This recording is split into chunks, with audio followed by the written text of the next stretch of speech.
बढ़ी एमएसपी नहीं मिलेगी, मगर 25 अरबपतियों का 16 लाख करोड़ रुपया कर्जा माफ होगा।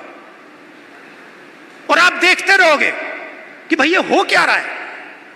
ये प्रदेश जो पूरे देश को भोजन देता है, यहां हो क्या रहा है।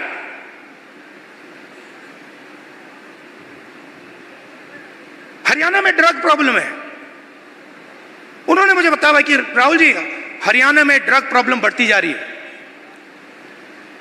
गुजरात में अदानी के पोर्ट में हजारों किलो ड्रग्स पाया जाता है। आपने देखा 3000 किलो हेरोइन उनके पोर्ट में पाया जाता है। किसी को सजा हुई? मीडिया में लिखा? एक शब्द नहीं। एयरपोर्ट उनको चले जाते हैं, पोर्ट्स उनको चले जाते हैं। मोबाइल फोन चलाओ, जेब से पैसा उनको जाता है। सड़कों पे चलो, जेब से पैसा उनको जाता है। हवाई जहाज में जाओ, खरीदो, सारा का सारा उनके हाथ में। आपके लिए क्या? गलत जीएसटी, नोटबंदी। क्यों? क्योंकि छोटे व्यापारियों को, स्मॉल मीडियम साइज बिजनेसेस की हत्या करनी है, खत्म करना है। क्यों? क्योंकि 10-15 लोग चाइना का माल हिंदुस्तान में बेचना चाहते हैं, बनाना नहीं चाहते। जो आप काम करते हो, जो छोटे बिजनेस वाले करते हैं, हाथ से बनाते हैं, वो नहीं करना चाहते। जो हिंदुस्तान में बनाता है उसको खत्म करना चाहते हैं, और चाइना का माल हिंदुस्तान में बेचना चाहते हैं। लिस्ट निकालिए कंपनियों की, चाइनीज कंपनियों की लिस्ट निकालिए और देखिए उनका हिंदुस्तान में पार्टनर कौन है। चाइना के युवा को फायदा मिल रहा है, चाइना की सरकार को फायदा मिल रहा है, अरबपतियों को यहां फायदा मिल रहा है। नरेंद्र मोदी जी की मार्केटिंग हो रही है, और देव चिल्ला रहा है, चीख रहा है, मेरे पापा को वापस लाओ, मुझे अपने पापा चाहिए। मैं सोच रहा था जब मैं घर जाऊंगा मैं देव के लिए थोड़े खिलौने भेजूंगा। फिर मैंने सोचा क्या मतलब, खिलौने से क्या होगा, फुटबॉल से क्या होगा, क्रिकेट बैट से क्या होगा, वो तो अपना पापा चाहता है। तो ये हरियाणा की हालत है, और ये हम बदलना चाहते हैं।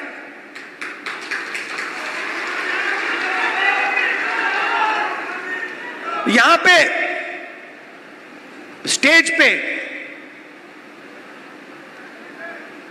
पुनिया जी बैठे हैं, कहां है ये और इनके जैसे लोग गोल्ड मेडल पाते हैं। मैं इनके जिम में गया, ये 24 घंटा लगे रहते हैं।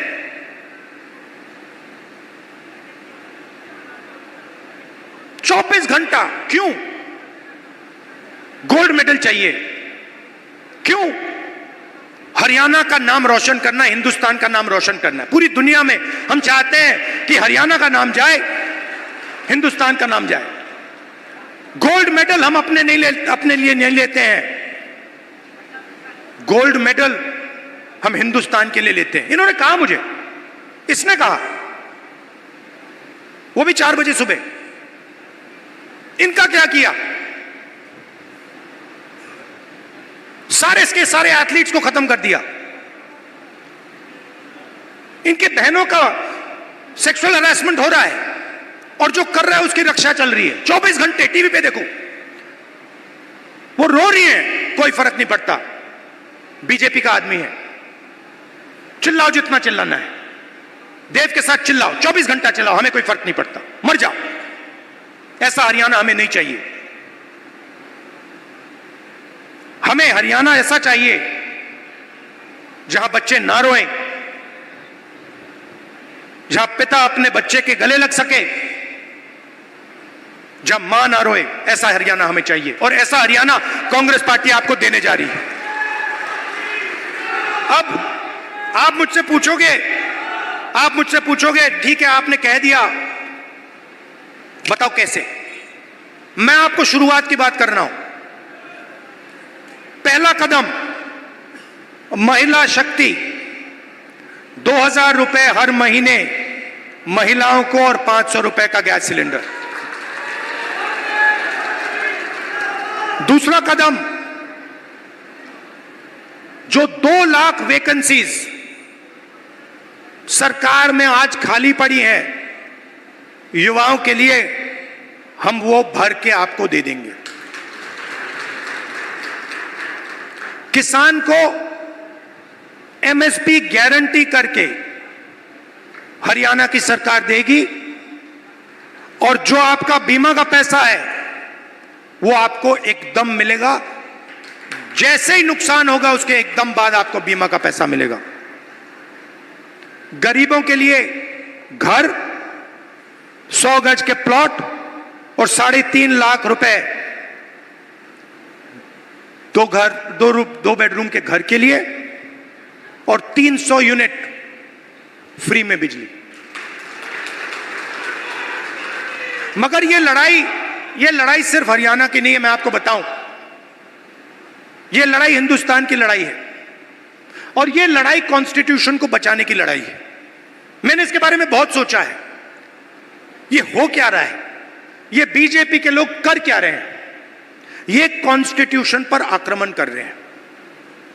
जो हिंदुस्तान के गरीब लोग हैं, कमजोर वर्ग के लोग हैं, कॉन्स्टिट्यूशन उनकी रक्षा करता है, और बीजेपी कॉन्स्टिट्यूशन को मिटाने की कोशिश कर रहे हैं। वो कह नहीं सकते, ऐसे स्टेज पे आकर वो कह नहीं सकते कि हम कॉन्स्टिट्यूशन को मिटा देंगे, मगर वो करते हैं। सारी की सारी संस्थाओं को आरएसएस के लोगों के हवाले कर दी है। पूरा कंट्रोल नागपुर का है, उसमें हिंदुस्तान के 90% लोगों के लिए कोई जगह नहीं है। आप देख लीजिए, आप लिस्ट निकालिए, जिन जिन लोगों को आरएसएस ने हिंदुस्तान की संस्थाओं में डाला है, लिस्ट निकालिए। चाहते हो मैं दे दूंगा आपको। उसमें ना आपको एक ओबीसी मिलेगा, ना आपको एक दलित मिलेगा, ना आपको आदिवासी मिलेगा।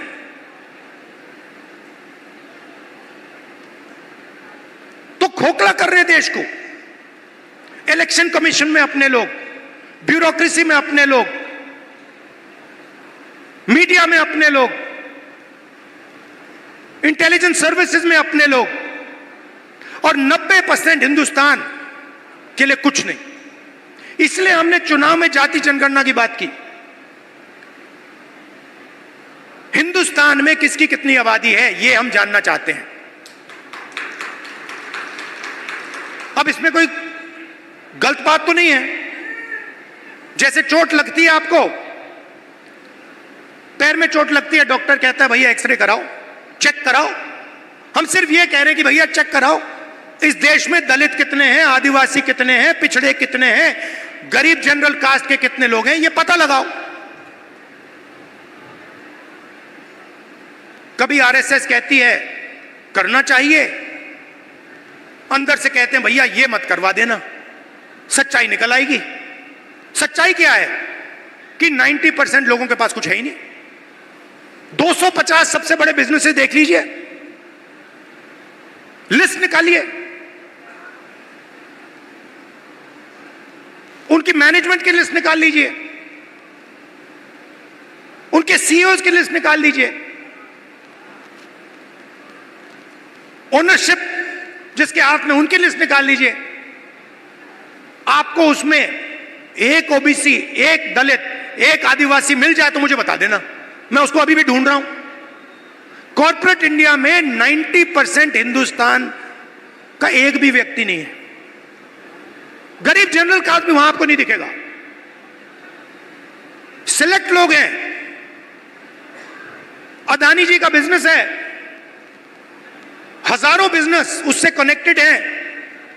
वो सारे के सारे कोई ना कोई परिवार का आदमी है, भाई कुछ करता है, बहन कुछ करती है, फैमिली बिजनेस है। ऐसे ही बिजनेसेस है। 250 में से आप मुझे नाम दे दो दलित का, आप नाम दे दो आदिवासी का, आप नाम दे दो पिछड़े का, नहीं है। ब्यूरोक्रेसी में देखो, हिंदुस्तान की सरकार को 90 लोग चलाते हैं, सेक्रेटरी कहलाते हैं। 3 दलित हैं, आबादी 15%, 90 में से 3।